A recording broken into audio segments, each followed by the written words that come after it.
ආයුබෝවන් ඔයාලද මේ එකතු වෙලා ඉන්නේ සිංහ වීඩියෝ ටීම් එක. අද අපි ඇවිත් ඉන්නේ කඩුගන්නාවට. ඕගොල්ලන් දෙමෝදර ආරුක්කු පාලම දැකලා තියෙනවද? දෙමෝදර ආරුක්කු පාලම වගේම අපේ සෙන්කඩගලත් ආරුක්කු පාලමක් තියෙනවා. ඒක තියෙන්නේ කඩුගන්නාවේ. ඔබ ඒක බලන්න එනවා නම් කඩුගන්නාවේ ඉඳන් කිලෝමීටර් 1.5ක් පමණ බලන දෙසට රේල් පාරෙන් පාගමනින් එන්න ඕනේ. අපි එහෙනම් ගිහිල්ලා බලලම කතා කරමු. ඩක්කාච් වෙතට මේ travel with ක්‍රිෂාන්ත. නුපුරුදු නිදහසක් මැද සිතක් මැලවුණා මියුරු කල්පනා.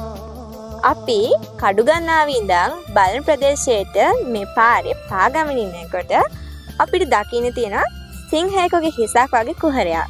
මේ කුහරේ ඇතුලෙන් තමයි දුම්රිය ගමන් කරන්නේ. හැබැයි මේ කුහරේ හඳුන්වන නම තමයි සිංහ. අපි එහෙනම් මේ දුම්රිය මාර්ගයේ ඉතිහාසය ගැන ඉස්සරහට යන ගමන්ම කතා කරමු. මේ දුම්රිය මාර්ගය කොළඹ සිට අඹේපුස් දක්වාම කිලෝමීටර් 54ක දුරක් 1864 දී ඉදි කරලා තියෙනවා.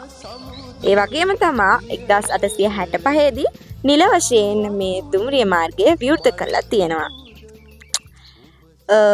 එය 1867 දී මහනුවර දක්වා දීර්ඝ කරලා තියෙනවා. එහෙනම් ඔන්න අපි මේ ඇවිල්ලා තියෙන්නේ අපි කිව්ව ආරුක්කු පාලම ගාවට.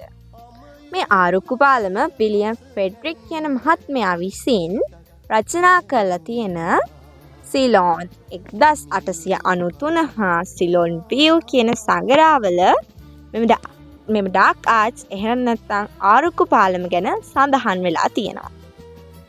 ආරුක්කු පාලමේ තියෙන ගෘහ නිර්මාණය වික්ටෝරියා ගෘහ නිර්මාණ වලට සමානකමක් දක්වනවා. මෙහි ප්‍රධාන ආරුක්කුව අඩි 35ක් පමණ උසින් තමයි පිහිටලා තියෙන්නේ. 1867 දී දුම්රිය මාර්ගය ඉදි වී ඇත්තේ මෙම ආරුක්කු පාලම හරහාය.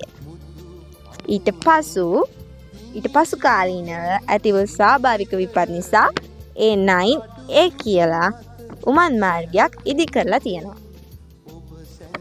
එහෙනම් ඔන්න ඉතින් අවසාන වශයෙන්ම ඔයාලට මට මතක් කරන්න තියෙන්නේ අපේ උරුමයක් වෙන මේ ආරුක්කු පාලම ඔයාලා බලන්න එනවා නම් මෙතන අපවිත්‍ර කරන්නේ නැතුව මෙතන තියෙන කිසිම දෙයකට හානි කරන්නේ නැතුව මෙතන තියෙන සුන්දර විඳගෙන ඔයාලා දැනුමට යමක් එක් කරගෙන යන්න කියලා.